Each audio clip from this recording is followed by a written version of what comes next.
ತೆನೆಗೆ ತೆನೆಯ ಸಿಹಿ ಮುತ್ತು ಹೊಸ ಗಾಳಿ ಬೀಸುವಾಗ ಬೆವರ ಬೆಲೆ ನಮಗೆ ಗೊತ್ತು ತೆನೆ ತೂಗಿ ಆಡುವಾಗ. ಕೃಷಿ ಕಂಕಣ. ಅವನಾಸ್ತಿ ನೇಗಿಲು ನಮ್ಮ ಸಾಕೋ ಭೂಮಿ ತಾಯಿ ನನ್ನ ನಿನ್ನ ಕಾಯ್ಗಳು ನಮ್ಮ. ಸಮಗ್ರ ಕೃಷಿ ಪದ್ಧತಿಗಳ ಅಳವಡಿಕೆ ಕುರಿತ ವಿನೂತನ ಪ್ರಾಯೋಜಿತ ಸರಣಿ ಕಾರ್ಯಕ್ರಮ. ಈ ಹಸಿರಿನ ಜೊತೆಗೆ ಈ ಹಸಿರಿನ ಒಳಗೆ ಜೈ ಭೂಸಿರಿಯ ಜೈ. ಈ ಕಾರ್ಯಕ್ರಮದ ಪ್ರಾಯೋಜಕರು ಕೃಷಿ ಇಲಾಖೆ, ಹಾಸನ.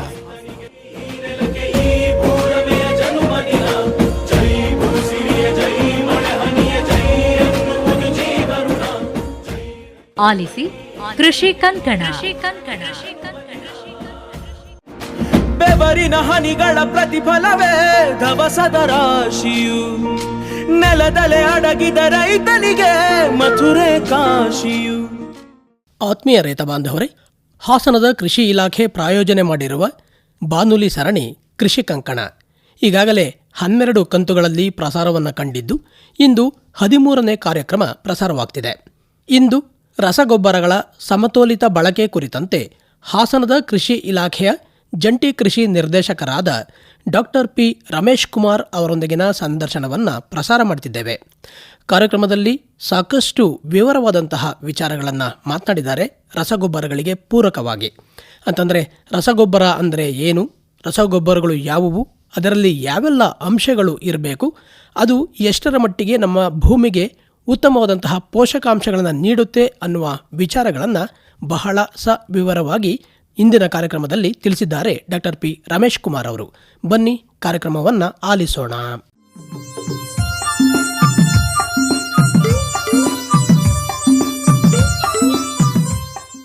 ಆತ್ಮೀಯ ಕೇಳುಗರೆ, ತಮ್ಮೆಲ್ಲರಿಗೂ ನಮಸ್ಕಾರ. ಇವತ್ತಿನ ಕಾರ್ಯಕ್ರಮಕ್ಕೆ ಸ್ವಾಗತ. ಇವತ್ತಿನ ಕಾರ್ಯಕ್ರಮದಲ್ಲಿ ರಸಗೊಬ್ಬರಗಳ ಸಮತೋಲಿತ ಬಳಕೆ ಈ ವಿಷಯಕ್ಕೆ ಸಂಬಂಧಪಟ್ಟ ಹಾಗೆ ಮಾತನಾಡ್ತಾ ಇದ್ದೇವೆ. ಇವತ್ತು ಕೃಷಿ ಮಾಡ್ತಕ್ಕಂತಹ ಯಾವುದೇ ಕೃಷಿಕರು ರಸಗೊಬ್ಬರಗಳನ್ನು ಹೊರತುಪಡಿಸಿ ಕೃಷಿ ಮಾಡ್ತಕ್ಕಂಥದ್ದು ಅಷ್ಟು ಸುಲಭದ ಮಾತಲ್ಲ. ರಸಗೊಬ್ಬರಗಳ ಅಗತ್ಯ ಇದ್ದೇ ಇರುತ್ತೆ. ರಸಗೊಬ್ಬರಗಳನ್ನು ಅದಕ್ಕೋಸ್ಕರ ಕೊಡಬೇಕಾಗುತ್ತೆ, ಅದನ್ನು ತಂದು ಬಳಕೆಯನ್ನು ಕೂಡ ಮಾಡಬೇಕಾಗುತ್ತೆ. ಈ ರಸಗೊಬ್ಬರಗಳಿಂದ ಅನೇಕ ಒಂದಷ್ಟು ಸಮಸ್ಯೆಗಳು ಕೂಡ ಇದ್ದಾವೆ. ಏನು ಅಂತ ಹೇಳಿದರೆ, ಒಂದು, ರಸಗೊಬ್ಬರಗಳು ಬಹಳ ದುಬಾರಿ, ಇದು ಕೃಷಿಕರಿಗೆ ಒಂದಷ್ಟು ಹೊರೆಯನ್ನು ಉಂಟು ಮಾಡುತ್ತೆ ಅನ್ನುವಂಥದ್ದು. ಆನಂತರ ಈ ರಸಗೊಬ್ಬರಗಳನ್ನು ನಾವು ಖರೀದಿಯನ್ನು ಮಾಡಿ ಬಳಕೆಯನ್ನು ಮಾಡಲಿಕ್ಕೆ ಪ್ರಾರಂಭಿಸಿದ ನಂತರ ಇದು ಅನೇಕ ಮಲಿನತೆಗೆ ಕಾರಣ ಆಗ್ತಾ ಇದೆ ಅನ್ನುವಂಥದ್ದು ಮತ್ತೊಂದು ಸಮಸ್ಯೆ. ಈ ಸಮಸ್ಯೆಗಳನ್ನು ಹೇಗೆ ಎದುರಿಸಬೇಕು ಅನ್ನುವಂಥದ್ದು ಒಂದು. ಎರಡನೆಯದಾಗಿ ನಾನು ಈಗಾಗಲೇ ಹೇಳಿದ ಹಾಗೆ ಈ ದುಬಾರಿಯಾಗಿರ್ತಕ್ಕಂತಹ ರಸಗೊಬ್ಬರಗಳನ್ನು ನಾವು ಕೊಂಡು ಬಳಕೆಯನ್ನು ಮಾಡುವಂತಹ ಸಂದರ್ಭದಲ್ಲಿ ಹೆಚ್ಚು ಜಾಗ್ರತೆಯನ್ನು ವಹಿಸಬೇಕು. ಯಾಕೆ ಅಂತ ಹೇಳಿದರೆ ಅದು ಪೋಲಾಗದ ಹಾಗೆ ಮತ್ತು ಕೃಷಿಕರಿಗೆ ಯಾವುದೇ ರೀತಿಯ ನಷ್ಟ ಸಂಭವಿಸದ ಹಾಗೆ ಈ ರಸಗೊಬ್ಬರಗಳನ್ನು ಬಹಳ ಸಮತೋಲನದ ಪ್ರಮಾಣದಲ್ಲಿ ಬಳಕೆಯನ್ನು ಮಾಡಬೇಕಾಗುತ್ತೆ. ಇದು ನಮ್ಮ ಮಣ್ಣು, ನೀರು, ಗಾಳಿಯನ್ನು ಕೂಡ ಹಾಳು ಮಾಡಬಾರದು. ಈ ನಿಟ್ಟಿನಲ್ಲಿ ಅದನ್ನು ಬಹಳ ಎಚ್ಚರಿಕೆಯಿಂದ ಬಳಕೆ ಮಾಡ್ತಕ್ಕಂತಹ ಜವಾಬ್ದಾರಿ ನಮ್ಮೆಲ್ಲರ ಮೇಲಿದೆ. ಈ ಒಂದು ಸಂದರ್ಭದಲ್ಲಿ ನಾವು ಈ ರಸಗೊಬ್ಬರಗಳನ್ನು ಹೇಗೆ ಸಮತೋಲಿತ ಪ್ರಮಾಣದಲ್ಲಿ ಬಳಕೆಯನ್ನು ಮಾಡಬಹುದು ಅನ್ನುವಂಥ ವಿಚಾರಗಳನ್ನು ಇಂದಿನ ಸಂಚಿಕೆಯಲ್ಲಿ ತಿಳಿದುಕೊಳ್ಳೋಣ. ಹೆಚ್ಚಿನ ಮಾಹಿತಿಯನ್ನು ನಮಗೆ ಮಾಡಿಕೊಡ್ತಾ ಇದ್ದಾರೆ ಹಾಸನದ ಕೃಷಿ ಇಲಾಖೆಯ ಜಂಟಿ ಕೃಷಿ ನಿರ್ದೇಶಕರಾದ ಡಾಕ್ಟರ್ ಪಿ ರಮೇಶ್ ಕುಮಾರ್ ಅವರು. ಸರ್, ತಮಗೆ ನಮಸ್ಕಾರ, ಕಾರ್ಯಕ್ರಮಕ್ಕೆ ಸ್ವಾಗತ. ನಮಸ್ಕಾರ ಸರ್. ಸರ್, ರಸಗೊಬ್ಬರ ಅಂಥೇಳಿ ನಾವೆಲ್ಲ ನೋಡಿದ್ದೀವಿ, ಬಳಕೆಯನ್ನು ಮಾಡಿದ್ದೀವಿ, ಕೇಳಿರ್ತೀವಿ. ಸರ್, ವೈಜ್ಞಾನಿಕವಾಗಿ ರಸಗೊಬ್ಬರ ಅಂತ ಅಂದರೆ ಏನು? ಒಂದು, ನಮಗೆಲ್ರಿಗೂ ಗೊತ್ತಿದೆ, ಯಾವುದೇ ಒಂದು ಬೆಳೆ ಬೆಳಿಬೇಕಾದ್ರೆ ಹಲವಾರು ರೀತಿಯ ಪೋಷಕಾಂಶಗಳು ಬೇಕಾಗ್ತದೆ ಅಂತ. ಈ ಪೋಷಕಾಂಶಗಳು ನೇರವಾಗಿ ಮಣ್ಣಿನ ಮುಖಾಂತರ ಅಥವಾ ನೀರಿನ ಮುಖಾಂತರ, ವಾತಾವರಣದ ಮುಖಾಂತರ ಬೆಳೆಗಳಿಗೆ ದೊರೆಯುವಂಥ ಪೋಷಕಾಂಶಗಳು ಸಹ ಇದ್ದಾವೆ. ಆದರೆ ನಮ್ಮ ಒಟ್ಟಾರೆ ಬೆಳೆಗೆ ಬೇಕಾದಂಥ ಪೋಷಕಾಂಶಗಳಲ್ಲಿ ಸಾಕಷ್ಟು ಪೋಷಕಾಂಶಗಳನ್ನು ನಾವು ಹೊರಗಿನಿಂದ ಒದಗಿಸಬೇಕಾಗುತ್ತೆ. ಈ ಹೊರಗಿನಿಂದ ಒದಗಿಸಬೇಕಾದಂಥ ಪೋಷಕಾಂಶಗಳನ್ನು ನಾವು ರಸಗೊಬ್ಬರಗಳ ರೂಪದಲ್ಲಿ ಒದಗಿಸುವಂಥದ್ದು ಅನಿವಾರ್ಯ. ಹಾಗಾಗಿ ಈ ರಸಗೊಬ್ಬರಗಳು ಅಂತೇಳಿ ಏನು ಹೇಳ್ಬೋದು ಅಂತ ಹೇಳಿದರೆ, ವಿವಿಧ ಕಾರ್ಖಾನೆಗಳಲ್ಲಿ ತಯಾರಾಗಿ ಹಲವಾರು ಕಚ್ಚಾ ವಸ್ತುಗಳನ್ನು ಉಪಯೋಗಿಸ್ಕೊಂಡು ತಯಾರು ಮಾಡ್ಕೊಂಡು ಬಂದು ಪೋಷಕಾಂಶಗಳನ್ನು ಬೆಳೆಗಳಿಗೆ ಒದಗಿಸುವಂಥ ಒಂದು ವಸ್ತು ಅಂತೇಳಿ ಹೇಳಿದರೆ ತಪ್ಪಾಗಲಾರ್ದು. ಅದನ್ನು ನಾವು ಬೆಳೆಗಳಿಗೆ ಬಳಸ್ತಕ್ಕಂಥದ್ದು ಅನಿವಾರ್ಯ ಮತ್ತು ಅವಶ್ಯಕತೆ ಕೂಡ. ಅಂದರೆ ಇಲ್ಲಿ ಸಸ್ಯಗಳ ಬೆಳವಣಿಗೆಗೆ ಅಗತ್ಯ ಇರತಕ್ಕಂತಹ ಪೋಷಕಾಂಶಗಳೇನಿದ್ದಾವೋ ಅವುಗಳನ್ನು ಹೆಚ್ಚು ಪ್ರಮಾಣದಲ್ಲಿ ಮತ್ತು ಅತ್ಯಂತ ವೇಗವಾಗಿ ಹೀರಿಕೊಳ್ಳುವ ಪ್ರಮಾಣದಲ್ಲಿ ಕೊಡ್ತಕ್ಕಂಥ ಒಂದು ವಸ್ತುವನ್ನು ನಾವು ರಸಗೊಬ್ಬರ ಅಂತ ಹೇಳಿ ಕರಿತೇವೆ. ಈ ರಸಗೊಬ್ಬರದಲ್ಲಿ ಏನಾದರೂ ವಿಧಗಳಿದ್ದಾವೆ? ಹಲವಾರು ವಿಧಗಳಿದ್ದಾವೆ. ಈಗ ನಮಗೆ ಒಂದು ಬೆಳೆಗೆ ಬೇಕಾದಂಥ ಪ್ರಧಾನ ಪೋಷಕಾಂಶಗಳು ಯಾವುವು ಅಂತೇಳಿ ಹೇಳಿದರೆ ಸಾರಜನಕ, ರಂಜಕ ಮತ್ತು ಪೊಟ್ಯಾಷ್. ಇದು ಬಹಳ ಪ್ರಧಾನವಾಗಿ ಬೇಕಾದಂಥ ಪೋಷಕಾಂಶಗಳು. ಇದು ಬಿಟ್ಟರೆ ದ್ವಿತೀಯ ಪೋಷಕಾಂಶಗಳು ಯಾವುವು ಅಂತೇಳಿ ಹೇಳಿದ್ರೆ ಕ್ಯಾಲ್ಸಿಯಮ್ಮು, ಮೆಗ್ನೀಷಿಯಮ್ಮು ಮತ್ತು ಸಲ್ಫರ್. ಇದು ದ್ವಿತೀಯ. ಮತ್ತು ಇದನ್ನು ಹೊರತುಪಡಿಸಿ ಹಲವಾರು ರೀತಿಯ ಲಘು ಪೋಷಕಾಂಶಗಳು, ಸುಮಾರು 8 ಬಗೆಯ ಲಘು ಪೋಷಕಾಂಶಗಳು ಬೇಕಾಗ್ತದೆ. ಕಬ್ಬಿಣ, ಜಿಂಕ್, ಬೋರಾನ್, ತಾಮ್ರ, ಮ್ಯಾಂಗನೀಸ್, ಮಾಲಿಬ್ಡನಮ್, ಕ್ಲೋರಿನ್ ಮತ್ತು ನಿಕ್ಕಲ್. ಈ ರೀತಿಯ ಲಘು ಪೋಷಕಾಂಶಗಳು ಬೇಕಾಗ್ತದೆ. ಒಟ್ಟು 14ರಿಂದ 15 ರೀತಿಯ ಪೋಷಕಾಂಶಗಳು ನಮಗೆ ಒಂದು ಬೆಳೆಗೆ, ಒಂದು ಬೆಳೆ ಭಾಳ ಉತ್ಕೃಷ್ಟವಾಗಿ ಬರಬೇಕು ಅಂತ ಹೇಳಿದ್ರೆ ಇಷ್ಟೆಲ್ಲ ಪೋಷಕಾಂಶಗಳು ಬೇಕಾಗ್ತದೆ. ಈಗ ರಸಗೊಬ್ಬರಗಳಲ್ಲಿ ಏನು ಅಂತೇಳಿ ಹೇಳಿದ್ರೆ ನೇರ ರಾಸಾಯನಿಕ ಗೊಬ್ಬರ ಅಂತೇಳಿ ಹೇಳ್ತಾರೆ, ಅಂದರೆ ಸ್ಟ್ರೈಟ್ ಫರ್ಟಿಲೈಸರ್ಸ್ ಅಂತ. ಇವು ಯಾವುವು ಅಂತೇಳಿ ಹೇಳಿದ್ರೆ ನೇರವಾಗಿ ಈ ಪ್ರಧಾನ ಪೋಷಕಾಂಶಗಳು ಏನಿದ್ದಾವೆ ಅದನ್ನು ಒದಗಿಸ್ತಕ್ಕಂಥ ರಸಗೊಬ್ಬರಗಳು. ಉದಾಹರಣೆಗೆ ಯೂರಿಯಾದಲ್ಲಿ ಏನು, ಪ್ರತಿ 100 kg ಯೂರಿಯಾದಲ್ಲಿ 46 kg ಸಾರಜನಕ ಇದೆ ಅಂತೇಳಿ. ಅಂದರೆ ನೇರವಾಗಿ ಸಾರಜನಕವನ್ನು ಒದಗಿಸ್ತಕ್ಕಂಥ ಗೊಬ್ಬರ ಯೂರಿಯಾ ಗೊಬ್ಬರ. ಈ ರೀತಿಯ ಗೊಬ್ಬರಗಳಿಗೆ ನಾವು ನೇರ ರಾಸಾಯನಿಕ ಗೊಬ್ಬರ ಅಂತೇಳಿ ಕರಿತೇವೆ. ಇನ್ನು ಮಿಕ್ಕಿದ್ದೇನು ಅಂತೇಳಿ ಹೇಳಿದ್ರೆ ಕಾಂಪ್ಲೆಕ್ಸ್ ಅಂದರೆ ಏನು ಅಂತೇಳಿ ಹೇಳಿದ್ರೆ, ಈಗ ಉದಾಹರಣೆಗೆ DAP, ಡೈಅಮೋನಿಯಂ ಫಾಸ್ಫೇಟ್. DAP ಯಾಕೆ ಹೇಳ್ತಾ ಇದ್ದೇನೆ ಅಂತೇಳಿ ಹೇಳಿದ್ರೆ ರೈತರಲ್ಲಿ ಭಾಳಷ್ಟು ಪಾಪ್ಯುಲರ್ ಇರತಕ್ಕಂಥ ಭಾಳ ಜನಪ್ರಿಯ ರಸಗೊಬ್ಬರ ಇದು. ಇದರಲ್ಲಿ ಏನು ಅಂತೇಳಿ ಹೇಳಿದ್ರೆ ಪ್ರತಿ 100 kgಗೆ 16 kg ಸಾರಜನಕ ಮತ್ತು 46 kg ರಂಜಕ ಸಿಗ್ತದೆ. ಅಂದರೆ ಇದರಲ್ಲಿ 2 ಇದೆ ಅಂತೇಳಿ ಅಂತ. ಕಾಂಪ್ಲೆಕ್ಸ್ ಒಂದಕ್ಕಿಂತ ಹೆಚ್ಚಿನ ಪೋಷಕಾಂಶ ಇರತಕ್ಕಂಥವಕ್ಕೆ ನಾವು ಕಾಂಪ್ಲೆಕ್ಸ್ ಅಂತೇಳಿ ಕರಿತೀವಿ. ಅದರಲ್ಲೂ ಪ್ರಮುಖವಾಗಿ ಕಾಂಪ್ಲೆಕ್ಸ್ನಲ್ಲಿ ಯಾವ ಬರ್ತವೆ ಅಂತೇಳಿ ಹೇಳಿದ್ರೆ 10, 26, 26 ಅಂತಕ್ಕಂಥದ್ದು. 10, 26, 26 ಅಂತೇಳಿ ಹೇಳಿದ್ರೆ ಪ್ರತಿ 100 kg 10, 26, 26 ಗೊಬ್ಬರದಲ್ಲಿ 10 kg ಸಾರಜನಕ, 26 kg ರಂಜಕ ಮತ್ತು 26 kg ಪೊಟ್ಯಾಷ್ ಇದೆ ಅಂತೇಳಿ. 10, 26, 26 ಅಂದರೆ ಅದೇ ಅರ್ಥ. ಅಥವಾ 20, 20, 0, 13 ಅಂದರೆ ಏನರ್ಥ ಅಂತೇಳಿ ಹೇಳಿದ್ರೆ 20 kg ಸಾರಜನಕ, 20 kg ರಂಜಕ, ಪೊಟ್ಯಾಷ್ 0 kg ಏನು ಇರೋದಿಲ್ಲ, ಮತ್ತು ಸಲ್ಫರ್ ಗಂಧಕ ಏನಿದೆ ಅದು 13 kg ಇದೆ ಅಂತೇಳಿ. ಈ ರೀತಿ ಇರ್ತಕ್ಕಂಥ ಗೊಬ್ಬರಗಳನ್ನು ನಾವು ಕಾಂಪ್ಲೆಕ್ಸ್ ಗೊಬ್ಬರಗಳು ಅಂತೇಳಿ. ಇದನ್ನು ಹೊರತುಪಡಿಸಿ ಮಿಶ್ರಣ ಗೊಬ್ಬರ ಅಂತೇಳಿ, ಅಂದರೆ ಈ ಮಿಕ್ಸ್ಚರ್ಸ್ ಅಂತೇಳಿ ಕರಿತೀವಿ ನಾವು. ಈಗ ಉದಾಹರಣೆಗೆ ಕೆಲವೊಂದು ಅಧಿಸೂಚಿತ ಕಾಂಪ್ಲೆಕ್ಸ್ ಗೊಬ್ಬರಗಳನ್ನು ಹೊರತುಪಡಿಸುವ ಸಹಿತ ಬೇರೆ ಬೇರೆ ರೀತಿಯ ಮಿಶ್ರಣ ರಸಗೊಬ್ಬರಗಳನ್ನು ತಯಾರು ಮಾಡ್ತಕ್ಕಂಥ ಘಟಕಗಳು ನಮ್ಮ ರಾಜ್ಯದಲ್ಲಿ ಇದ್ದಾವೆ. ನಮ್ಮ ಹಾಸನ ಜಿಲ್ಲೆಯಲ್ಲಿ 4 ಆ ರೀತಿಯ ಘಟಕಗಳು ಇದ್ದಾವೆ.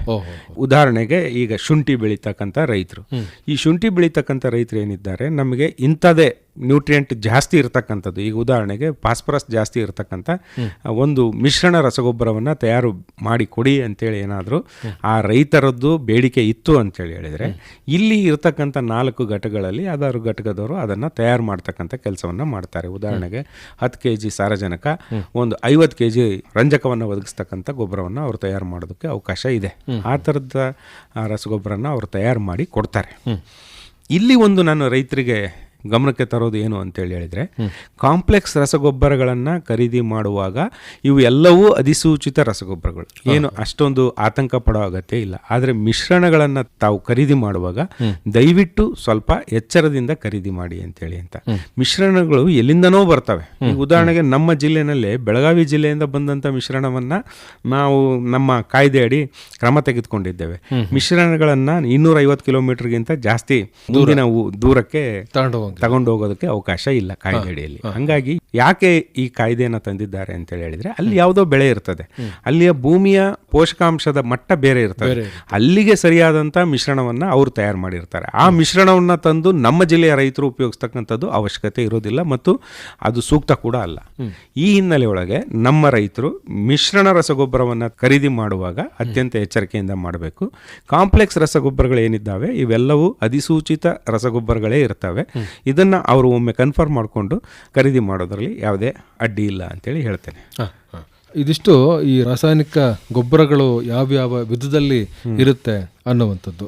ಈ ರಾಸಾಯನಿಕ ಗೊಬ್ಬರಗಳಲ್ಲಿ ಯಾವೆಲ್ಲ ಪೋಷಕಾಂಶಗಳಿರುತ್ತೆ ಮತ್ತೆ ಸಸ್ಯಗಳಿಗೆ ಅಗತ್ಯ ಇರತಕ್ಕಂಥ ಯಾವ ಪೋಷಕಾಂಶಗಳು ಹೆಚ್ಚಾಗಿ ದೊರಕುತ್ತೆ? ಅದೇ ಈಗ ನಾನು ನಿಮಗೆ ಮೊದಲೇ ತಿಳಿಸ್ದಂಗೆ ಪ್ರಧಾನ ಪೋಷಕಾಂಶಗಳಾಗಿ ನಮಗೆ ಸಾರಜನಕ, ರಂಜಕ ಮತ್ತು ಪೊಟ್ಯಾಷ್. ಹಾಗಾಗಿ ಪ್ರತಿ ರಸಗೊಬ್ಬರದಲ್ಲಿ ಅದು ನೇರ ರಾಸಾಯನಿಕ ಗೊಬ್ಬರ ಆಗಿರಲಿ ಅಥವಾ ಕಾಂಪ್ಲೆಕ್ಸ್ ರಾಸಾಯನಿಕ ಗೊಬ್ಬರ ಆಗಿರಲಿ, ಈ ತರದ ಪ್ರಧಾನ ಪೋಷಕಾಂಶಗಳು ಇದ್ದೇ ಇರ್ತದೆ. ಪ್ರಧಾನ ಪೋಷಕಾಂಶಗಳನ್ನು ನಾವು ಬಳಕೆಯನ್ನ ಮಾಡಿಕೊಳ್ಳಬಹುದು. ಇವೆಲ್ಲವೂ ಕೂಡ ಸಸ್ಯಗಳ ಬೆಳವಣಿಗೆಗೆ ಪೂರಕವಾಗಿ ಇರತಕ್ಕಂತಹ ಪೋಷಕಾಂಶಗಳು. ಹೌದು. ಇದರ ಹೊರತುಪಡಿಸಿಯೂ ಸಹಿತ ಲಘು ಪೋಷಕಾಂಶಗಳನ್ನ ನೀಡತಕ್ಕಂಥ ರಸಗೊಬ್ಬರಗಳು ಕೂಡ ಇದ್ದಾವೆ. ಉದಾಹರಣೆಗೆ ಜಿಂಕ್ ಸಲ್ಫೇಟ್ ರೂಪದಲ್ಲಿ ಬರ್ತದೆ, ಮಾಲಿಬ್ಡಿನಮ್ ಸಲ್ಫೇಟ್ ರೂಪದಲ್ಲಿ ಬರ್ತದೆ, ಕಬ್ಬಿಣ ಫೆರಸ್ ಸಲ್ಫೇಟ್ ರೂಪದಲ್ಲಿ ಬರ್ತದೆ. ಈ ಥರದ ಲಘು ಪೋಷಕಾಂಶಗಳನ್ನು ಸಹಿತ ನಮ್ಮ ರೈತರು ಉಪಯೋಗಿಸೋದನ್ನು ಕಲಿಬೇಕು.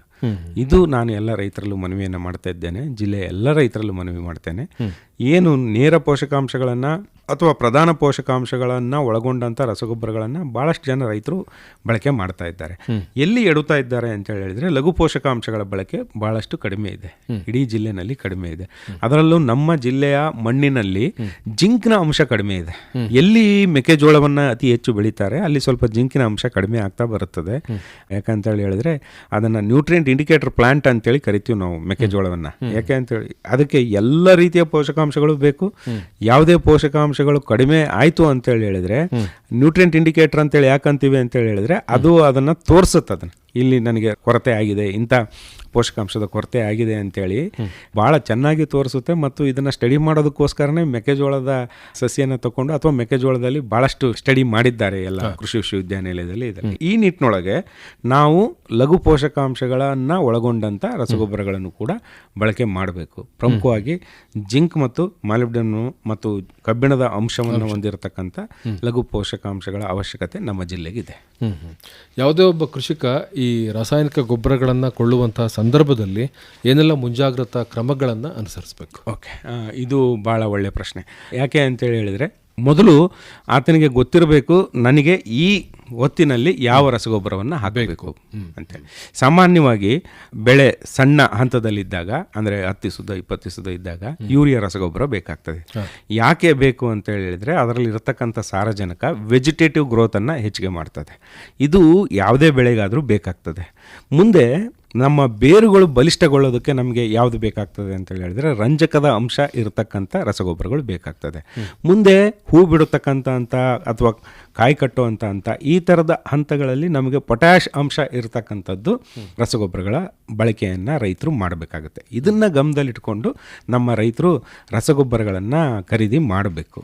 ಈಗ ಉದಾಹರಣೆಗೆ ಯೂರಿಯಾ ಇವತ್ತಿನ ದಿವಸ ಇನ್ನು ಬೆಳೆ ಭಾಳ ಸಣ್ಣ ಹಂತದಲ್ಲಿದೆ. ನಾವು ಟಾಪ್ ಡ್ರೆಸ್ಸಿಂಗ್ ಅಂತೇಳಿ ಕರಿತೀವಿ. ಅದನ್ನು ಮೇಲುಗೊಬ್ಬರವಾಗಿ ಯೂರಿಯಾ ಕೊಡಬೇಕು. ಯೂರಿಯಾ ಕೊಡುವಾಗ ಅಲ್ಲಿ ಬಂದು ಕೇವಲ ಯೂರಿಯಾ ಅಷ್ಟೇ ತೊಗೊಂಡು ಹೋಗ್ಬೇಕು ಅವರು, ಅಥವಾ ಅಲ್ಲಿ ಯಾರೋ ನಮ್ಮ ವಿತರಕರು ಯಾರು ಇರ್ತಾರೆ ಅವರು ಯಾವುದೋ ಹೇಳಿದರೆ ಅದನ್ನು ರಸಗೊಬ್ಬರ ತೆಗೆದುಕೊಂಡು ಹೋಗೋಂಥ ಅವಶ್ಯಕತೆ ಇರೋದಿಲ್ಲ. ಯೂರಿಯಾ ತೆಗೆದುಕೊಂಡು ಹೋಗಬೇಕು. ಆಮೇಲೆ ಈ ಸಲ ಯೂರಿಯಾ ಡಿಸ್ಟ್ರಿಬ್ಯೂಷನ್ನಲ್ಲಿ ಏನು ಮಾಡಿದ್ದೇವೆ ಅಂತೇಳಿ ಹೇಳಿದರೆ FID ಕಡ್ಡಾಯ ಅಂತೇಳಿ ಮಾಡಿದ್ದೇವೆ. ಯೂರಿಯಾಕ್ಕೆ ಮಾತ್ರ. ಅಲ್ಲಿ ಏನು ಅಂತೇಳಿ ಹೇಳಿದ್ರೆ ಒಂದು ಪಾಸ್ ಮೆಷಿನ್ ಅಂತೇಳಿ ಇರ್ತದೆ, ಪಾಯಿಂಟ್ ಆಫ್ ಸೇಲ್ ಮೆಷಿನ್ ಅಂತೇಳಿ. ಈ ಪಾಯಿಂಟ್ ಆಫ್ ಸೇಲ್ ಮೆಷಿನನ್ನು ಬಳಸ್ಕೊಂಡು ಇದುವರೆಗೆ ನಾವು ರಸಗೊಬ್ಬರದ ವಿತರಣೆಯನ್ನು ಮಾಡ್ತಾ ಇದ್ವಿ. ಇದರಲ್ಲಿ ಏನು ಅವಶ್ಯಕತೆ ಇತ್ತು ಅಂತೇಳಿ ಹೇಳಿದರೆ ಇಲ್ಲಿವರೆಗೆ ಕೇವಲ ಅವರ ಆಧಾರ್ ನಂಬರನ್ನು ಕೊಟ್ಟರೆ ಸಾಕಿತ್ತು. ಆ ಆಧಾರ್ ನಂಬರ ಆಧಾರದ ಮೇಲೆ ಅವರಿಗೆ ರಸಗೊಬ್ಬರದ ವಿತರಣೆಯನ್ನು ಮಾಡ್ತಕ್ಕಂಥ ವ್ಯವಸ್ಥೆ ಜಾರಿಯಲ್ಲಿತ್ತು. ಈಗ FID ಯಾಕೆ ಕಡ್ಡಾಯ ಮಾಡಿದ್ದೀವಿ ಅಂತೇಳಿ ಹೇಳಿದರೆ FID ಹಾಕೋದ್ರಿಂದ ಅಂದರೆ ಫಾರ್ಮರ್ ಐಡೆಂಟಿಫಿಕೇಶನ್ ನಂಬರ್, ಇದು ಒಮ್ಮೆ ಅಲ್ಲಿ ಎಂಟ್ರಿ ಆಯಿತು ಅಂತೇಳಿ ಹೇಳಿದರೆ ಅವರ ಹೊಂದಿರತಕ್ಕಂಥ ಜಮೀನು ಎಷ್ಟಿದೆ, ಉದಾಹರಣೆಗೆ ಒಬ್ಬ ರೈತ ಬಂದು ಕೇಳಿದ ಕೂಡಲೇ ಅವರ ಹೆಸರಿನಲ್ಲಿ ಎಷ್ಟು ಜಮೀನಿದೆ, 1 ಎಕರೆ ಇದೆಯೋ, 2 ಎಕರೆ ಇದೆಯೋ, 3 ಎಕರೆ, 5 ಎಕರೆ, 10 ಎಕರೆ, ಇದರ ಆಧಾರದ ಮೇಲೆ ಅವ್ರಿಗೆ ಯೂರಿಯಾವನ್ನು ಕೊಡ್ತಕ್ಕಂಥ ವ್ಯವಸ್ಥೆ. ಅಂದರೆ ಈ ಸಮತೋಲಿತ ಬಳಕೆ ಆಗಲಿ ಅನ್ನೋ ಉದ್ದೇಶದಿಂದ ಯೂರಿಯಾವನ್ನು ಅತಿ ಹೆಚ್ಚು ಬಳಕೆ ಮಾಡ್ತಕ್ಕಂಥ ಒಂದು ಪ್ರಾಕ್ಟೀಸ್ ನಮ್ಮ ರೈತರಲ್ಲಿ ಇದೆ. ನಮ್ಮ ಹಾಸನ ಜಿಲ್ಲೆ ಅಂತಾನೆ ಅಲ್ಲ, ಎಲ್ಲ ಕಡೆನೂ ಇದೊಂದು ಸ್ವಲ್ಪ ಕಡಿಮೆ ದುಡ್ಡಿಗೆ ಸಿಗೋದ್ರಿಂದ ಬಹಳ ಸುಲಭವಾಗಿ ಸಿಗುತ್ತೆ. 266 ರೂಪಾಯಿಗೆ 45 kg ಒಂದು ಬ್ಯಾಗ್ ಸಿಗುತ್ತೆ. ಇದು ಕಾರಣ ಇರಬಹುದು, ಯಾಕಂತ ಹೇಳಿದ್ರೆ ಕಡಿಮೆ ಬೆಳೆಗೆ ಸಿಗುತ್ತೆ ಅನ್ನೋ ಒಂದು. ಎರಡನೇದು, ಅದು ಸಾರಜನಕವನ್ನು ಅತಿ ಹೆಚ್ಚು ಹೊಂದಿರೋದ್ರಿಂದ ಹಾಕಿದ ಕೂಡಲೇ ವೆಜಿಟೇಟಿವ್ ಗ್ರೋತ್ ಕಂಡು ಬರುತ್ತೆ, ಅಂದ್ರೆ ಹಸಿರು ಕಾಣ್ತದೆ. ರೈತರಿಗೆ ಏನು ಅಂತ ಹೇಳಿದ್ರೆ ನಾನು ಗೊಬ್ಬರ ಹಾಕಿದೆ, ಬೆಳೆ ಚೆನ್ನಾಗಾಯ್ತು. ಅಂದ್ರೆ ಯೂರಿಯಾ ಹಾಕ್ಬಿಟ್ರೆ ಅದು ಬೇಗ ನಮಗೆ ತೋರಿಸುತ್ತೆ ಫಲಿತಾಂಶ ಅಂತೇಳಿ ಅಂತ ವಾರದೊಳಗೆ ಗೊತ್ತಾಗ್ಬಿಡುತ್ತೆ. ಗೊತ್ತಾಗುತ್ತೆ. ಒಂದು ವಾರದೊಳಗೆ ಬೆಳೆ ಪೂರ್ತಿ ಹೆಸರಾಗಿ ಕಂಡು ಬಂದ್ಬಿಡ್ತದೆ ಅವರಿಗೆ. ಔಷಧಿ ಕೆಲಸ ಮಾಡಿದೆ ಅಥವಾ ರಸಗೊಬ್ಬರ ಕೆಲಸ ಮಾಡಿದೆ ಅನ್ನೋದು ಬರುತ್ತೆ. ಇದು ಯಾವ ಮಟ್ಟಕ್ಕೆ ಹೋಗಿದೆ ಅಂತೇಳಿ ಹೇಳಿದರೆ, ನಾವು ಅನೇಕ ಅಪಾಯಗಳನ್ನು ನಮಗೆ ತಂದೊಟ್ಕೊಳ್ತಕ್ಕಂಥ ಪರಿಸ್ಥಿತಿಗೆ ನಾವು ಹೋಗ್ಬಿಟ್ಟಿದ್ದೀವಿ. ಅತಿಯಾದ ಸಾರಜನಕದ ಬಳಕೆ ಇದು ಒಳ್ಳೆಯದಲ್ಲ, ನಮ್ಮ ಆರೋಗ್ಯದ ಮೇಲೆ ಪರಿಣಾಮ ಬೀರ್ತಕ್ಕಂಥದ್ದು. ಈಗ ಉದಾಹರಣೆಗೆ ಒಂದು ಬೇರಿದೆ ಅಂತ ಇಟ್ಕೊಳ್ಳೋಣ, ಯಾವುದೋ ಒಂದು ಬೆಳೆಯ ಬೇರಿದೆ ಅಂತ. ಆ ಬೇರನ್ನು ಮೈಕ್ರೋಸ್ಕೋಪ್ ನಡಿ ಪರೀಕ್ಷೆ ಮಾಡಿದ್ರೆ, ಅಂದರೆ ಅದನ್ನು ಕಟ್ ಮಾಡಿ ಇಂಟರ್ಸೆಕ್ಟ್ ಮಾಡಿ ಮೈಕ್ರೋಸ್ಕೋಪ್ ನಡಿ ಪರೀಕ್ಷೆ ಮಾಡಿದರೆ ಆ ಬೇರಿನ ಮೇಲೆ ಒಂದು ಲೇಯರ್ ಇರ್ತದೆ, ಬೇರಿಗೆ ಪ್ರೊಟೆಕ್ಷನ್ ಕೊಡ್ತಕ್ಕಂಥ ಒಂದು ಲೇಯರ್ ಇರ್ತದೆ. ಅದನ್ನು ಕ್ಯೂಟಿಕಲ್ ಅಂತೇಳಿ ನಾವು ಕರಿತೀವಿ ಇಂಗ್ಲೀಷ್ನಲ್ಲಿ. ಆ ಕ್ಯೂಟಿಕಲ್ ಲೇಯರ್ ಏನು ಮಾಡ್ತಾ ಇರ್ತದೆ, ಇಡೀ ಬೇರಿಗೆ ಒಂದು ರಕ್ಷಣೆಯನ್ನು ಒದಗಿಸ್ತಾ ಇರ್ತದೆ. ಈ ಸಾರಜನಕ ಹೆಚ್ಚಾಯಿತು ಅಂತೇಳಿ ಏನಾಗುತ್ತೆ ಅಂತ ಹೇಳಿದ್ರೆ, ಆ ಕ್ಯೂಟಿಕಲ್ ಲೇಯರ್ನ ಹಾಳು ಮಾಡಿಬಿಡ್ತದೆ, ಬೆಳವಣಿಗೆ ಹೊಂದೋದಿಲ್ಲ. ಅದಕ್ಕೆ ಬೇರೆ ಕಾರಣ ಇದೆ. ಅದು ಏನು ಅಂತ ಹೇಳಿದ್ರೆ, ಮುಂದೆ ಅದು ಸಕ್ಸಿನಿಕ್ ಆಸಿಡ್ ಆಗಿ ಕನ್ವರ್ಟ್ ಆಗ್ತದೆ. ಆ ಸಕ್ಸಿನಿಕ್ ಆಸಿಡ್ ಅದರಲ್ಲಿ ಇಳಿದ ಕೂಡಲೇ ಆ ಕ್ಯೂಟಿಕಲ್ ಲೇಯರ್ ಹಾಳಾಗ್ತದೆ ಅಂತೇಳಿ ಅಂತ. ಈ ಬೇರಿಗೆ ರಕ್ಷಣೆ ಕೊಡ್ತಕ್ಕಂಥ ಆ ಲೇಯರ್ ಯಾವಾಗ ಹಾಳಾಗುತ್ತೋ, ಹೊರಗಿಂದ ಬರ್ತಕ್ಕಂಥ ಪೆಥೋಜನ್, ಅಂದರೆ ಅದು ಕೀಡೆ ಆಗಿರ್ಬೋದು, ರೋಗ ಆಗಿರ್ಬೋದು, ಮತ್ತು ಯಾವುದೇ ಕ್ರಿಮಿ ಆಗಿರ್ಬೋದು, ಇದಕ್ಕೆ ಏನಾಗ್ತದೆ, ಒಳಗೆ ಎಂಟ್ರಿ ಆಗೋದಕ್ಕೆ ಅವಕಾಶ ಜಾಸ್ತಿ ಆಗ್ತದೆ. ವೆರಿ ಸಿಂಪಲ್ ಅಂತಂದ್ರೆ ಬೇರಿಗೆ ರಕ್ಷಣೆ ಇಲ್ದಂಗೆ ಆಗುತ್ತೆ. ಇವನ್ ಅದನ್ನ ನಾವು ಎಲೆಯಲ್ಲೂ ಕೂಡ ನೋಡಿದ್ರು, ಎಲೆಯಲ್ಲೂ ಇದೇ ವ್ಯವಸ್ಥೆ ಇರ್ತದೆ, ಕ್ಯೂಟಿಕಲ್ ಲೇಯರ್ ಅದ್ರ ಮೇಲೆ ಇರ್ತದೆ. ಅದು ಅದಕ್ಕೆ ರಕ್ಷಣೆಯನ್ನು ಒದಗಿಸ್ತಾ ಇರ್ತದೆ. ಆ ರಕ್ಷಣೆ ಒದಗಿಸ್ತಕ್ಕಂಥ ಆ ಸಾಲೇನಿದೆ ಅದೇ ಹಾಳಾಯಿತು ಅಂತೇಳಿ ಹೇಳಿದರೆ, ಹೊರಗಿನಿಂದ ಬರ್ತಕ್ಕಂಥ ಕೀಟಗಳಿಗಾಗಲಿ, ರೋಗ ಹರಡ್ತಕ್ಕಂಥ ಜಂತುಗಳಿದ್ದಾವೆ ಅಥವಾ ರೋಗವನ್ನು ಹರಡ್ತಕ್ಕಂಥ ಕೀಟಾಣುಗಳೇನಿದ್ದಾವೆ ಅವಕ್ಕೆ ಬಹಳ ಸುಲಭದ ಮಾರ್ಗ ಆಗುತ್ತೆ. ಹಾಗಾಗಿ ನಾವು ರೈತರಲ್ಲಿ ಪ್ರತಿ ಸಲ ವಿನಂತಿಯನ್ನು ಮಾಡ್ತಾ ಇರ್ತೇವೆ, ದಯವಿಟ್ಟು ಸಾರಜನಕ ರಸಗೊಬ್ಬರದ ಬಳಕೆಯನ್ನು ಕಡಿಮೆ ಮಾಡಿ ಸಮತೋಲಿತವಾಗಿ ಬಳಸಿ, ಎಷ್ಟು ಅಗತ್ಯ ಇರುತ್ತೋ ಅಷ್ಟು ಮಾತ್ರ ಬಳಸಿ ಅಂತೇಳಿ ಅಂತ. ಹಾಗಾಗಿ ನಮ್ಮ ರೈತರಿಗೆ ಇದು ಮನವರಿಕೆ ಆಗಲಿ. ಒಂದು ಎಕರೆಗೆ ಈಗ ಸದ್ಯಕ್ಕೆ ಒಂದು ತಿಂಗಳಿಗೆ ಒಂದೇ ಚೀಲ ಕೊಡ್ತಕ್ಕಂಥ ವ್ಯವಸ್ಥೆ ಈ FID ಸಿಸ್ಟಮಲ್ಲಿದೆ. ಈ ಯಾಕೆ ಇದನ್ನು ತಂದಿದ್ದೀವಿ ಅಂತೇಳಿ ಹೇಳಿದರೆ, ಅವರಿಗೆ ಮನವರಿಕೆ ಆಗಬೇಕು. ನಾನು ಸಮತೋಲಿತ ರಸಗೊಬ್ಬರಗಳನ್ನು ಬಳಕೆ ಮಾಡಬೇಕು ಅನ್ನೋದು ಅಂಗಡಿಗೆ ಹೋದ ಕೂಡಲೇ, ಆ FID ಕೇಳಿದ ಕೂಡಲೇ ಇಲ್ಲ ನಾವು ಇಷ್ಟು ನಿಮಗೆ ಕೊಡೋದಕ್ಕೆ ಅವಕಾಶನೇ ಇಲ್ಲ ಅಂತೇಳಿ ಅಲ್ಲಿ ವಿತರಕರು ಹೇಳ್ತಾರೆ. ಹಾಗಾಗಿ ಅದು ಅವರಿಗೆ ಮನವರಿಕೆ ಆಗಬೇಕು ಅನ್ನೋ ದೃಷ್ಟಿಯಿಂದ ನಾವು FID ವ್ಯವಸ್ಥೆಯನ್ನು ಕೇಂದ್ರ ಸರ್ಕಾರದ ಸಹಯೋಗದೊಂದಿಗೆ ಈ ಕಾರ್ಯಕ್ರಮ ಜಾರಿಯಾಗಿದೆ. ಇದು ಒಂದು, ಯಾವ ರಸಗೊಬ್ಬರಗಳನ್ನು ಖರೀದಿ ಮಾಡಬೇಕು ಅನ್ನೋದನ್ನು ಅವರು ಗಮನದಲ್ಲಿ ಇಟ್ಕೊಂಡು ಬರಬೇಕು. ಎರಡನೇದೇನು ಅಂತೇಳಿ ಹೇಳಿದ್ರೆ, ಅಲ್ಲಿ ಸ್ವಲ್ಪ ದರದಲ್ಲಿ ಒಂದಿಷ್ಟು ಕಂಪ್ಲೇಂಟ್ಗಳು ಕೇಳಿ ಬರ್ತವೆ ನಮಗೆ. ಅಂದರೆ ಹೆಚ್ಚಿನ ದರದಲ್ಲಿ ಮಾರಾಟ ಮಾಡ್ತಾರೆ ವಿತರಕರು ಅಂತೇಳಿ, MRP ಗಿಂತ ಅಲ್ಲಿ ಹಾಕಿರ್ತಾರೆ, ಪ್ರಿಂಟ್ ಹಾಕಿರ್ತಾರೆ. ಅದನ್ನ ಸ್ವಲ್ಪ ನೋಡಿಕೊಂಡು ಅಷ್ಟೇ ಹಣಕ್ಕೆ ಖರೀದಿಯನ್ನು ಮಾಡಬೇಕು. ಯಾವುದೇ ಕಾರಣಕ್ಕೂ MRPಯನ್ನು ದಾಟಿ ಮಾರಾಟ ಮಾಡೋದಕ್ಕೆ ಅವರಿಗೆ ಅವಕಾಶ ಇಲ್ಲ. ಅಲ್ಲಿ ಏನು MRP ಪ್ರಿಂಟ್ ಆಗಿರುತ್ತೆ, ಅವರಿಗೆ ವಿತರಕರಿಗೆ ಬರ್ತಕ್ಕಂಥ ಲಾಭವನ್ನು ಸೇರಿಸಿ, ಒಂದು ಸಣ್ಣ ಪ್ರಮಾಣದ ಲಾಭವನ್ನು ಸೇರಿಸಿ ಅಲ್ಲಿ MRPಯನ್ನು ಪ್ರಿಂಟ್ ಮಾಡಿರ್ತಾರೆ. ಹಂಗಾಗಿ ಈ MRPಯನ್ನು ಗಮನದಲ್ಲಿ ಇಟ್ಕೊಂಡು ಅಷ್ಟೇ ಹಣಕ್ಕೆ ನಮ್ಮ ರೈತರು ಖರೀದಿಯನ್ನು ಮಾಡಬೇಕು. ಇನ್ನೊಂದೇನು ಅಂತೇಳಿ ಹೇಳಿದ್ರೆ, ಅದ್ರ ಮೇಲ್ಗಡೆ ಒಂದು ಹೊಲಿಗೆಯಲ್ಲಿ ಹೊಲಿದಿರ್ತಾರೆ ಚೀಲವನ್ನು. ಅದು ಮೆಷಿನ್ ಹೊಲಿಗೆಯಿಂದ ಹೊಲಿದಿದ್ದಾರೆ. ಅದು ನೀಟಾಗಿ ಗೊತ್ತಾಗ್ತದೆ. ಮೆಷಿನಿಂದ ಹೊಲಿದ್ರೆ ಏನಾಗುತ್ತೆ, ಕೈಯಿಂದ ಬಹಳ ಸರಳವಾಗಿ ಗೊತ್ತಾಗುತ್ತೆ. ಮಿಷಿನ್ ಹೊಲಿಗೆ ಆಗಿದೆಯೋ ಇಲ್ವೋ ಅಂತೇಳಿ ಗಮನ ಹರಿಸಬೇಕು. ಮಿಷಿನ್ ಹೊಲಿಗೆ ಯಾವ್ದಿರುತ್ತೋ ಅದನ್ನ ಮಾತ್ರ ಖರೀದಿ ಮಾಡಬೇಕು. ಇವ್ರಿಗೆ ಯಾವುದೇ ಅನುಮಾನ ಬಂದಲ್ಲಿ ಅದನ್ನು ಒಂದ್ಸಲಿ ತೂಕ ಹಾಕಿಸಿ ಕೂಡ ತಗೊಳ್ಳೋದಕ್ಕೆ ಅವಕಾಶ ಇದೆ. ತೂಕ ಕೇಳಿದರೆ ರೈತರು ತಕ್ಷಣ ತೂಕ ತೋರಿಸ್ಬೇಕು ಅಂತೇಳಿ ಎಲ್ಲ ವಿತರಕರಿಗೂ ಇನ್ಸ್ಟ್ರಕ್ಷನ್ಸ್ ಕೊಟ್ಟಿರ್ತೀವಿ. ಈಗ ಉದಾಹರಣೆಗೆ ಯೂರಿಯಾ ಚೀಲ 45 kg ಬರ್ತದೆ, ಇನ್ನು ಮಿಕ್ಕಿದ್ದೇನು DAP ಕಾಂಪ್ಲೆಕ್ಸ್ ಏನಿದ್ದಾವೆ ಅವೆಲ್ಲ 50 kg ಒಂದು ಚೀಲ ಬರ್ತದೆ. ಇದನ್ನು ಅಲ್ಲಿ ಅದನ್ನು ಕೂಡ ನಮೂದಿ ಮಾಡಿರ್ತಾರೆ ಅಲ್ಲಿ. ಅಂದರೆ 45 kg ಬ್ಯಾಗ್, 50 kg ಬ್ಯಾಗ್ ತೂಕ ಅದೇನು ನಮೂದು ಮಾಡಿರ್ತಾರೆ ಅದು ಇದೆಯೋ ಇಲ್ವೋ ಅಂತೇಳಿ ನೋಡ್ಕೋಬೇಕು. ಇನ್ನೊಂದೇನು ಅಂತೇಳಿ ಹೇಳಿದ್ರೆ, ಏನು ಖರೀದಿ ಮಾಡ್ತಾರೆ ಅದಕ್ಕೆ ಕಡ್ಡಾಯವಾಗಿ ರಸೀದಿ ಪಡಿಬೇಕು. ಅದನ್ನು ಪಡಿಬೇಕು ಅಂದರೆ ಏನು ಮಾಡಬೇಕು, ಅಧಿಕೃತ ಮಾರಾಟಗಾರರು ಯಾರು ಇರ್ತಾರೆ ಅಧಿಕೃತ ಮಾರಾಟಗಾರರ ಬಳಿಗೆ ಇವರು ಹೋಗ್ಬೇಕು. ನಮ್ಮಲ್ಲಿ ಸುಮಾರು 750 ಜನ ಅಧಿಕೃತ ಮಾರಾಟಗಾರರಿದ್ದಾರೆ. ಹಾಸನ ಜಿಲ್ಲೆ 750 ಜನ ಇದ್ದಾರೆ. 750 ಮಳಿಗೆಗಳಿದ್ದಾವೆ. ಅಂದ್ರೆ ನಮ್ಮ ಪ್ಯಾಕ್ಸ್ಗಳನ್ನು ಸೇರಿಸಿ ಅಷ್ಟು ಜನ ಇದ್ದಾರೆ. ಅಂದ್ರೆ ನಮ್ಮ ಪ್ರೈಮರಿ ಅಗ್ರಿಕಲ್ಚರ್ ಕೋಆಪರೇಟಿವ್ ಸೊಸೈಟೀಸ್ ಏನಿದ್ದಾವೆ ಅವರು ಕೂಡ ಸಾಕಷ್ಟು ನಮಗೆ ಇದರಲ್ಲಿ ತಮ್ಮನ್ನು ತಾವು ತೊಡಗಿಸ್ಕೊಂಡಿದ್ದಾರೆ ರಸಗೊಬ್ಬರವನ್ನು ಮಾರಾಟ ಮಾಡೋದ್ರೊಳಗೆ. ಅದು ಎಂ ಫಾರಮ್ ಅಂತೇಳಿ ಹೇಳ್ತೀವಿ, ಅಂದರೆ ರಸೀದಿಯನ್ನು ಪಡಿತಕ್ಕಂಥ ಎಂ ಫಾರಮನ್ನು ಕಡ್ಡಾಯವಾಗಿ ತೆಗೆದುಕೊಳ್ಬೇಕು ಆ್ಯಕ್ಚುಲಿ. ಓಕೆ, ಆಮೇಲೆ ಯಾವುದೇ ನೀವು ರಸಗೊಬ್ಬರವನ್ನು ತೆಗೆದುಕೊಂಡು ನೋಡ್ತು ಅಂತೇಳಿ ಹೇಳಿದ್ರೆ ಆ ಚೀಲದ ಮೇಲೆ ವಿವರವಾಗಿ ಬರೆದಿರ್ತಾರೆ. ಉದಾಹರಣೆಗೆ ಯೂರಿಯಾ ಚೀಲದ ಮೇಲೆ 46.4% ಆಫ್ ಇದು ನೈಟ್ರೋಜನ್ ಅಂತೇಳಿ ಅದ್ರ ಮೇಲೆ ನೀಟಾಗಿ ಬರೆದಿರ್ತಾರೆ. ಅದನ್ನ ಸ್ವಲ್ಪ ಗಮನ ಹರಿಸ್ಬೇಕು. ಓಕೆ, ಆಮೇಲೆ ಯಾವತ್ತು ಉತ್ಪಾದನೆ ಆಯಿತು ಅದರದ್ದು ದಿನಾಂಕ ಹಾಕಿರ್ತಾರೆ. ಆ ಥರದ್ದನ್ನೆಲ್ಲ ಗಮನ ಹರಿಸಿ ಇದು ನಿಜವಾದ ರಸಗೊಬ್ಬರ ಅಂತೇಳಿ ಅದನ್ನು ಗಮನದಲ್ಲಿ ಇಟ್ಕೊಂಡು ತಗೋಬೇಕು. ಮತ್ತು ಅಲ್ಲಿ ನಮೂದು ಮಾಡಿರತಕ್ಕಂಥ ಬೆಲೆಗೆ ತೆಗೆದುಕೊಳ್ಬೇಕು. ಇದನ್ನ ಗಮನದಲ್ಲಿ ಇಟ್ಕೋಬೇಕು. ಬ್ಯಾಚ್ ಸಂಖ್ಯೆ ಹಾಕಿರ್ತಾರೆ. ಆಮೇಲೆ ಇಲ್ಲಿ ಮಾರಾಟ ಮಾಡ್ತಕ್ಕಂಥವ್ರು ಲೈಸೆನ್ಸನ್ನು ರೈತರಿಗೆ ಎಲ್ರಿಗೂ ಕಾಣೋ ರೀತಿನಲ್ಲಿ ಅದನ್ನ ಪ್ರದರ್ಶನ ಮಾಡಿರಬೇಕು ಅಂತೇಳಿ ಹೇಳಿರ್ತೀವಿ. ಅಧಿಕೃತವಾದಂಥ ಮಾರಾಟಗಾರರು ಅಂತೇಳಿ ಅಂತ. ಅದು ಕೃಷಿ ಇಲಾಖೆಯಿಂದ ನಾವು ಕೊಟ್ಟಿರ್ತಕ್ಕಂಥ ಅಧಿಕೃತ ಲೈಸೆನ್ಸ್. ಆ ಲೈಸೆನ್ಸನ್ನು ಅವನು ಹಾಕೊಂಡಿದ್ದಾನೋ ಇಲ್ವೋ ಅದನ್ನು ಕೂಡ ಪರೀಕ್ಷೆ ಮಾಡಬೇಕು. ಈ ರೀತಿ ಮಾಡಿಕೊಂಡು ನಮ್ಮ ರೈತರು ಬೇರೆ ಬೇರೆ ರಸಗೊಬ್ಬರಗಳನ್ನು ಖರೀದಿ ಮಾಡಬೇಕು ಅಂತೇಳಿ ಮನವಿಯನ್ನು ಮಾಡ್ತಾ ಇದ್ದೇನೆ. ಇಷ್ಟೆಲ್ಲ ಮಹತ್ವ ಇರತಕ್ಕಂಥ ರಸಗೊಬ್ಬರಗಳಲ್ಲೂ ಕೂಡ ಕಲಬೆರಕೆ ಮಾಡ್ತಕ್ಕಂಥದ್ದು ಒಂದು ಇದೆ ಅನ್ನುವಂಥದ್ದು ಬಹಳ ಹಿಂದಿನಿಂದಲೂ ಇರ್ತಕ್ಕಂತಹ ಮಾತು ಸರ್. ಹೌದು, ರಸಗೊಬ್ಬರಗಳನ್ನು ಕಲಬೆರಕೆ ಮಾಡಬಹುದಾ, ಮಾಡಿದ್ರೆ ಅದನ್ನ ಪತ್ತೆ ಮಾಡ್ತಕ್ಕಂಥ ವಿಧಾನ? ಹೌದೌದು, ಇದನ್ನ ಅಧಿಕೃತವಾಗಿ ಯಾರು ತಯಾರು ಮಾಡ್ತಾರೋ ಅಲ್ಲಿ ರಸಗೊಬ್ಬರ ಕಲಬೆರಕೆ ಆಗೋದಕ್ಕೆ ಅವಕಾಶವೇ ಇಲ್ಲ. ಆದರೂ ಕೆಲವೊಬ್ಬರು ಅನಧಿಕೃತವಾಗಿ ರೈತರಿಗೆ ಮೋಸ ಮಾಡ್ತಕ್ಕಂಥದ್ದು ಅದು ಇದು ಕಂಡು ಬರ್ತದೆ. ಇದನ್ನ ಬೇರೆ ಬೇರೆ ಪರೀಕ್ಷೆಗಳನ್ನು ಮಾಡಿ ರೈತರು ಪತ್ತೆ ಹಚ್ಚಬಹುದು. ಇದು ಕಲಬೆರಕೆ ರಸಗೊಬ್ಬರನ ಅಥವಾ ನಿಜವಾದ ರಸಗೊಬ್ಬರನ ಅಂತೇಳಿ ಪತ್ತೆ ಹಚ್ಚೋದಕ್ಕೆ ಅವಕಾಶ ಇದೆ. ಈಗ ಉದಾಹರಣೆಗೆ ಒಂದು ಬ್ಯಾಗ್ ರಸಗೊಬ್ಬರವನ್ನು ಅವರು ಓಪನ್ ಮಾಡಿದರೆ ಅದು ಯೂಶಲಿ ಏನು ಅಂತೇಳಿ ಹೇಳಿದ್ರೆ ಹರಳು ರೂಪದ ರಸಗೊಬ್ಬರ ಇತ್ತು ಅಂತೇಳಿ ಹೇಳಿದ್ರೆ ಒಂದೇ ಬಣ್ಣ ಒಂದೇ ಆಕಾರ ಇರ್ತವೆ. ಸಿಂಪಲ್, ವೆರಿ ಸಿಂಪಲ್ ಟೆಸ್ಟ್ ಇದು ಆಕ್ಚುಲಿ. ಯಾವುದೇ ಬೇರೆ ರೀತಿಯ ಅಂದ್ರೆ ಒಂದು ದೊಪ್ಪ ಕಾಳು, ಒಂದು ಸಣ್ಣ ಕಾಳು, ಮತ್ತೇನೋ ಬೇರೆ ಬಣ್ಣದ ಕಾಳು, ಈ ತರದ್ ಯಾವುದೇ ಕಂಡು ಬಂದ್ರೆ ಅದು ಅಲ್ಲಿ ಬೆರಕೆ ಆಗಿದೆ ಅಂತಾನೆ ಅರ್ಥ. ಇದು ಬಹಳ ಸರಳವಾಗಿ ಮಾಡ್ತಕ್ಕಂಥ ಮೊದಲ ಪರೀಕ್ಷೆ ಇದೆ ಆಕ್ಚುಲಿ. ಹಂಗಾಗಿ ಇದನ್ನ ರೈತರು ಸ್ವಲ್ಪ ಗಮನ ಹರಿಸ್ಬೇಕು. ಒಂದೇ ಸೈಜಿನ ಕಾಳುಗಳಿದ್ದಾವ, ಒಂದೇ ಬಣ್ಣದ ಕಾಳುಗಳಿದ್ದಾವ. ಹರಳಂದ್ರೆ ಬರೀ ಹರಳೇ ಇದೆಯಾ, ಅಲ್ಲಿ ಪೌಡ್ರ್ ಆಗಕ್ಕೆ ಅವಕಾಶನೇ ಇಲ್ಲ. ಹರಳು ರೂಪದ ರಸಗೊಬ್ಬರ ಅಂದರೆ ಹರಳು ರೂಪದ ರಸಗೊಬ್ಬರನೇ ಇರ್ತದೆ. ಪೌಡ್ರ್ ಅಂದರೆ ಪೌಡ್ರೇ ಇರ್ತದೆ. ಪೌಡ್ರ್ನಲ್ಲಿ ಮತ್ತೆ ಹರಳು ಬಂತು ಅಂತಂದ್ರೂ ಅದು ಕೂಡ ಎಲ್ಲಿಂದನೋ ಮಿಕ್ಸ್ ಆಗಿದೆ ಅನ್ನೋದು ಡೌಟೇ.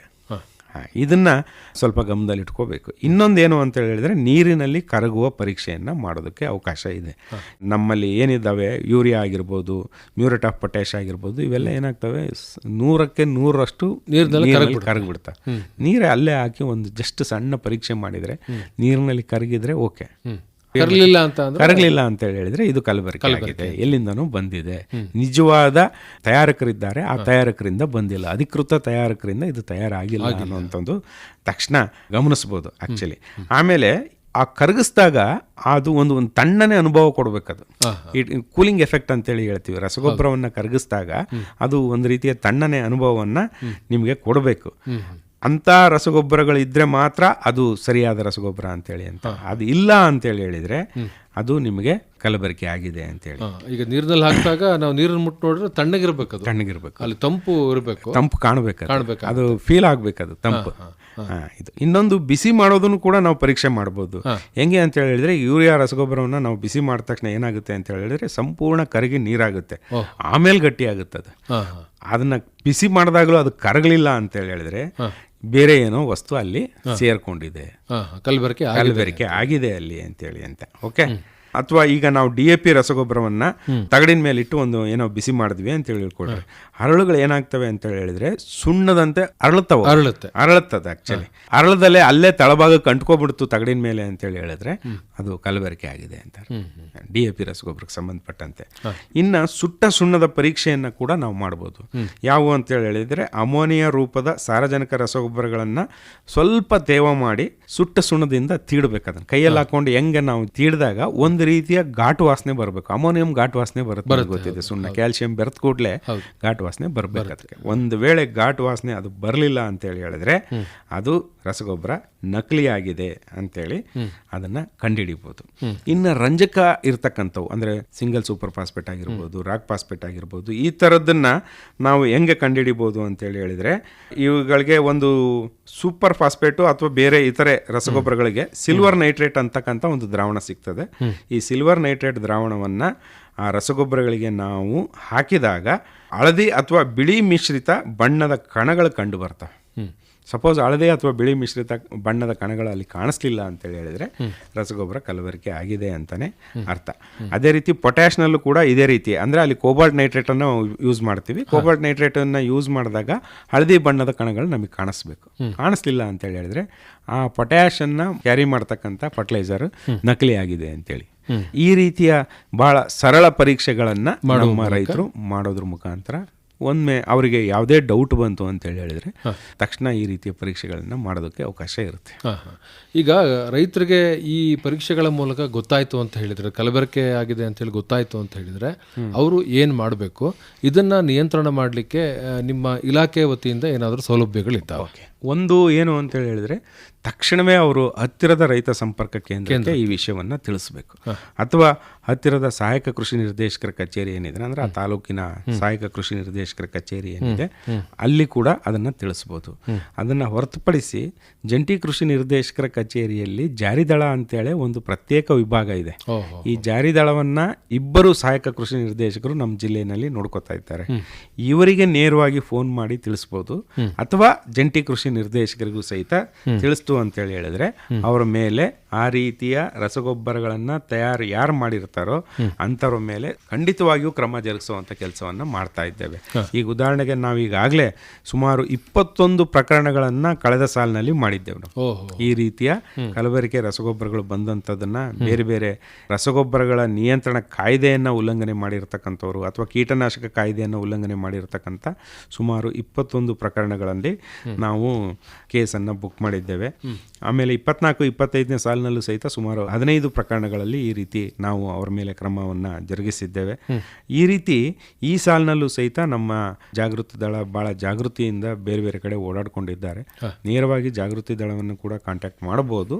ಅಥವಾ ನಮಗೆ ಜಾಗೃತಿ ದಳವನ್ನು ಕಾಂಟ್ಯಾಕ್ಟ್ ಮಾಡೋದು ನಮಗೆ ಗೊತ್ತಾಗೋದಿಲ್ಲ, ನಾವೆಲ್ಲಿ ಕಾಂಟ್ಯಾಕ್ಟ್ ಮಾಡೋದು ಅಂತಂದರೆ ಹತ್ತಿರದ ರೈತ ಸಂಪರ್ಕ ಕೇಂದ್ರ. ಇದರದ ಬಗ್ಗೆ ಅಂತೂ ಮಾಹಿತಿ ನಮ್ಮೆಲ್ಲ ರೈತರಿಗೂ ಇರುತ್ತೆ. ಅಥವಾ ನಮ್ಮ ಸಹಾಯಕ ಕೃಷಿ ನಿರ್ದೇಶಕರ ಕಚೇರಿಯನ್ನು ಕಾಂಟ್ಯಾಕ್ಟ್ ಮಾಡಿ ತಿಳಿಸ್ತು ಅಂತ ಹೇಳಿದ್ರೆ ಅವ್ರ ಮೇಲೆ ಖಂಡಿತವಾಗಿಯೂ ರಸಗೊಬ್ಬರ ನಿಯಂತ್ರಣ ಆದೇಶ 1985 ಅಂತೇಳಿ ಒಂದು ಪ್ರತ್ಯೇಕ ಕಾಯ್ದೆ ಇದೆ.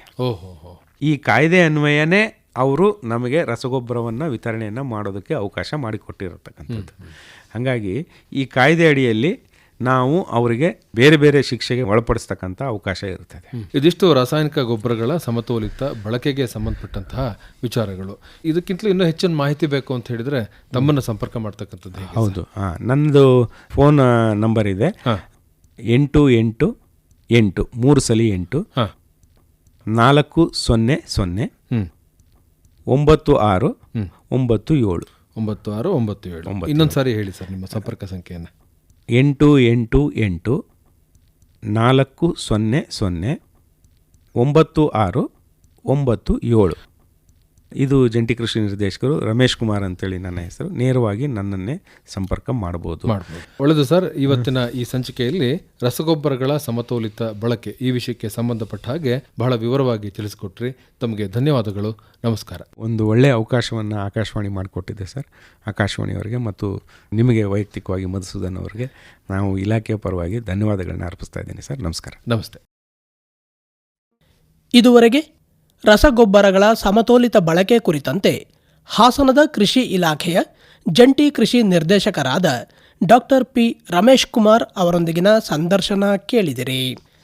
ರೈತ ಬಾಂಧವರೇ, ಇದೇ ಸರಣಿಯ ನಮ್ಮ ಮುಂದಿನ ಕಾರ್ಯಕ್ರಮದಲ್ಲಿ ಕಬ್ಬಿನ ಸುಧಾರಿತ ಬೇಸಾಯ ಕ್ರಮಗಳು ಈ ಕುರಿತಂತೆ ಚನ್ನರಾಯಪಟ್ಟಣದ ಕೃಷಿ ಇಲಾಖೆಯ ಸಹಾಯಕ ಕೃಷಿ ನಿರ್ದೇಶಕರಾದ ಸ್ವಪ್ನ ಅವರೊಂದಿಗಿನ ಸಂದರ್ಶನವನ್ನು ಪ್ರಸಾರ ಮಾಡಲಾಗುವುದು.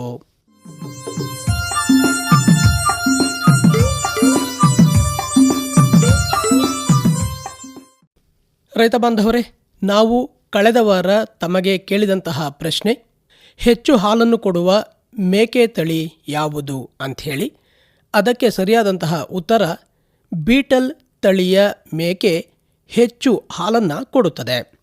ಪ್ರಶ್ನೆ ಹಾಗೂ ಉತ್ತರವನ್ನು ಗಮನಿಸ್ಕೊಳ್ಳಿ.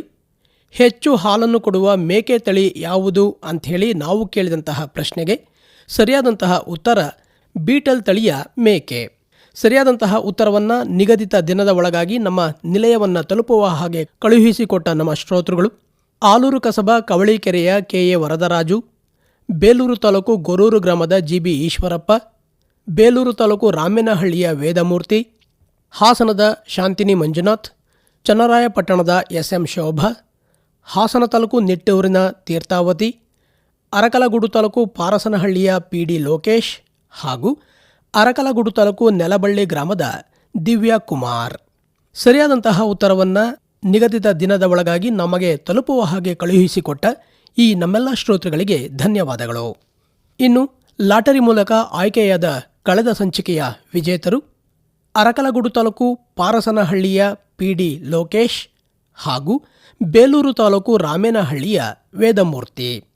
ಪಿ.ಡಿ. ಲೋಕೇಶ್ ಹಾಗೂ ವೇದಮೂರ್ತಿ ಅವರಿಗೆ ಅಭಿನಂದನೆಗಳು. ರೈತ ಬಾಂಧವರೇ, ಇನ್ನು ಇಂದಿನ ಕಾರ್ಯಕ್ರಮಕ್ಕೆ ಪೂರಕವಾದಂತಹ ಪ್ರಶ್ನೆ ಹೀಗಿದೆ: 100 ಕೆಜಿ ಯೂರಿಯಾ ಗೊಬ್ಬರದಲ್ಲಿ ಎಷ್ಟು ಕೆಜಿ ಸಾರಜನಕ ಇರುತ್ತದೆ?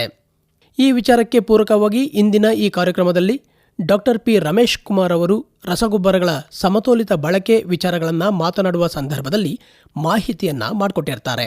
ಪ್ರಶ್ನೆಯನ್ನು ಮತ್ತೊಮ್ಮೆ ಗಮನಿಸ್ಕೊಳ್ಳಿ. 100 ಕೆಜಿ ಯೂರಿಯಾ ಗೊಬ್ಬರದಲ್ಲಿ ಎಷ್ಟು ಕೆಜಿ ಸಾರಜನಕ ಇರುತ್ತದೆ? ಸರಿಯಾದಂತಹ ಉತ್ತರಗಳನ್ನು ಬರುವ ಸೋಮವಾರದ ಒಳಗಾಗಿ ನಮ್ಮ ನಿಲಯವನ್ನು ತಲುಪುವ ಹಾಗೆ ಕಳುಹಿಸಿಕೊಡಿ.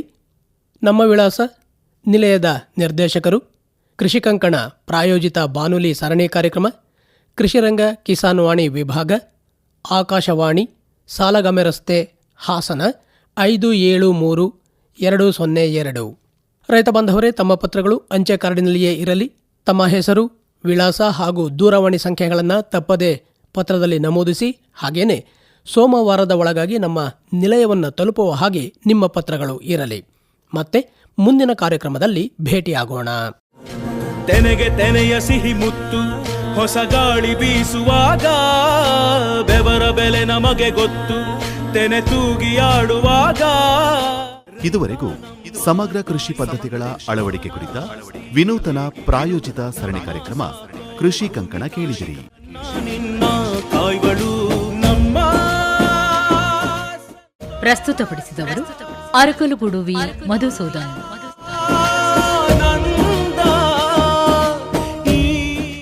ನೆರವು ಗೋರಾ ರವಿಶಂಕರ್. ಭೂಸಿರಿಯ ಜೈ, ಮಳೆ ಹನಿಯ ಜೈ ಎನ್ನುವುದು ಜೀವರುಣ, ಜೈ ರೈತನಿಗೆ ಜೈ. ಈ ಕಾರ್ಯಕ್ರಮವನ್ನು ಪ್ರಾಯೋಜಿಸಿದ್ದವರು ಕೃಷಿ ಇಲಾಖೆ, ಹಾಸನ. ಬೆವರಿನ ಹನಿಗಳ ಪ್ರತಿಫಲವೇ ಧವಸದ ರಾಶಿಯು, ನೆಲದಲೆ ಅಡಗಿದ ರೈತನಿಗೆ ಮಥುರೆ ಕಾಶಿಯು.